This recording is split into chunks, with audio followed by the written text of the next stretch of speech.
E aí, pessoal, tudo bem? Fala aí, galera, legal? Então, continuamos aqui os nossos trabalhos online, né? E vamos meter bronca. Na aula de hoje, a gente vai então entender um pouco da dinâmica agropecuária dentro do processo urbano. Na aula anterior, a gente deu uma esmiuçada um pouco em como que o processo urbano ele está tanto a nível nacional quanto internacional. E hoje, então, a gente vai entender um pouco dessas relações entre o primeiro setor da economia, a agropecuária, né, com o espaço urbano. Fechado? Vamos lá, então, para ele. E, ó, já de cara, a gente conceitua aqui um pouco desses dois grandes espaços muito importantes para nós da geografia. Vamos entender aqui a relação, então, rural-urbana, que até a primeira metade do século XX, o espaço urbano era muito separado do espaço rural. O espaço rural ele ficava no entorno, né, do espaço urbano e eles não conversavam entre si. E de propósito, por quê? Porque não existiam ferramentas tecnológicas, não existiam meios de comunicação e transporte suficientemente interessantes para que essa junção ela acontecesse. A partir da segunda metade do século XX, você já começa a ter um espaço rural muito mais dinâmico e atrelado ao espaço urbano. As relações entre urbano e rural, elas acontecem de uma forma muito mais dinâmica.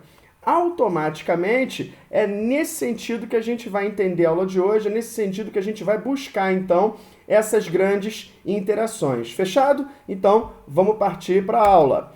Aqui, galera, vamos entender, então, alguns marcos históricos muito importantes, principalmente após a Segunda Guerra Mundial, tá? Então, a gente já falou na aula anterior, vamos continuar na aula de hoje, os processos urbanos se intensificaram e a produção de alimentos teve que ser ampliada.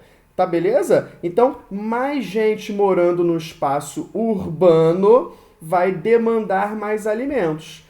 Consequentemente, a agropecuária começa, então, a ter que se mexer, a ter que se movimentar para automaticamente atender esse aumento da demanda urbana. E aí, então, que surge a Revolução Verde, né? Então, foi um grande processo na agropecuária mundial. Tudo bem? A Revolução Verde, ela inicia então com as principais características dentro do processo produtivo agrícola. Então, sementes selecionadas, né, sementes híbridas começam a ser produzidas, né, as sementes melhores, aonde você vai ter aí uma redução grande, por exemplo, de eficácia e eficiência dentro do processo produtivo, né, de perdas principalmente, né? As perdas são menores, a redução de perdas é menor.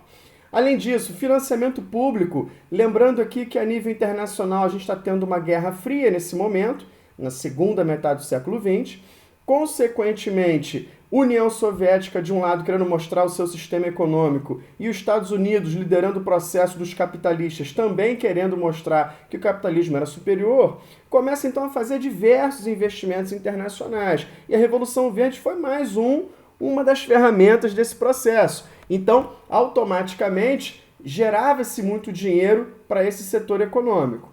Além disso, o aumento da demanda, como eu já falei no item anterior, né?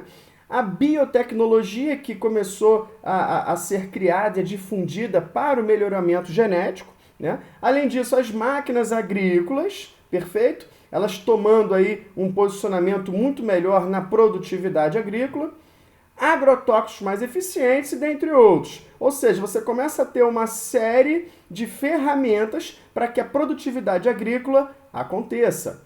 E aí, a gente tem hoje, por exemplo, dentro desse cenário, né, de forte enriquecimento tecnológico, drones, satélites, softwares, que automaticamente vão ampliar ainda mais a produtividade. Então, o que a gente tem que deixar claro nesse slide aqui, que ao longo do século XX, principalmente na sua segunda metade, a agropecuária ela cresceu muito. A produtividade hoje é muito alta e hoje, lembrando, né, não está aqui escrito no slide, mas lembrando, hoje você consegue alimentar todo o planeta Terra, você consegue alimentar toda a população do mundo, porém, ainda existe fome.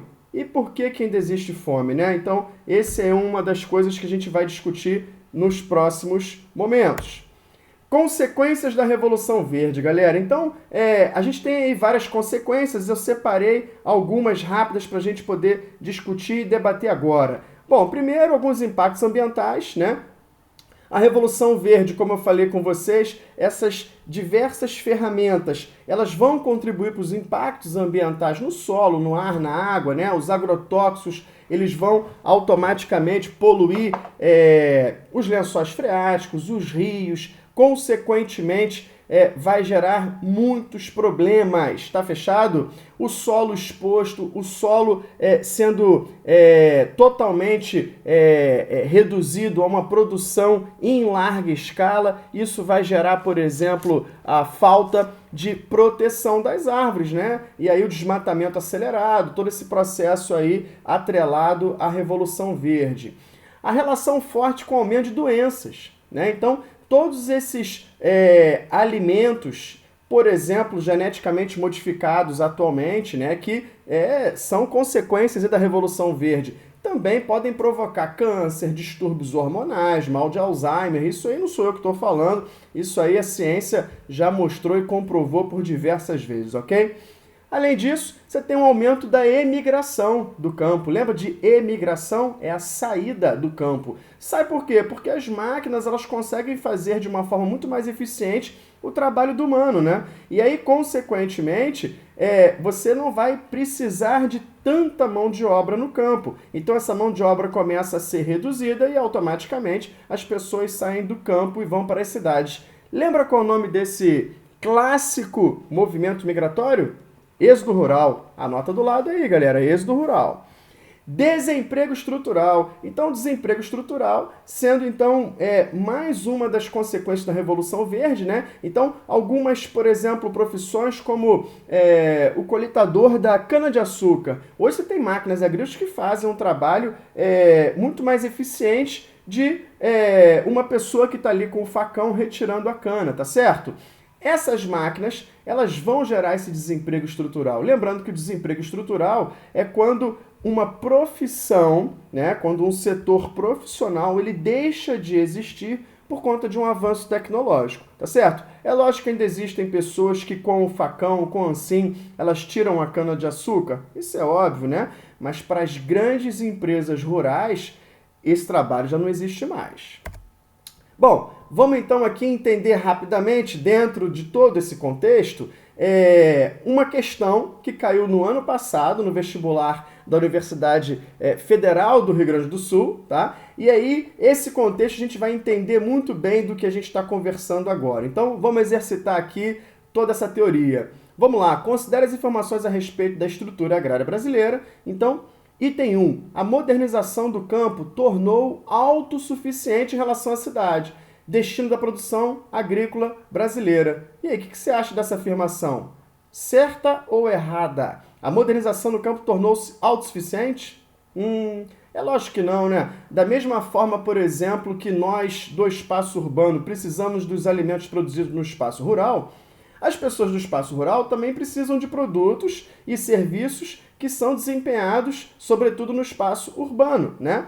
Vamos falar aqui das máquinas, dos tratores, vamos falar aqui da tecnologia de telecomunicação, a internet, ou seja, existe então uma articulação muito próxima, e isso a gente falou nos primeiros slides dessa aula, ok? Então a 1 não tá bacana. Vamos para 2. A modernização da agricultura tornou as paisagens agrícolas homogeneizadas em virtude da especialização produtiva para atender ao mercado cada vez mais exigente. Então vamos entender que dentro do setor da agricultura moderna, dentro do setor da modernização da agricultura, de grandes empresas rurais, de fato, a paisagem agrícola está homogeneizada.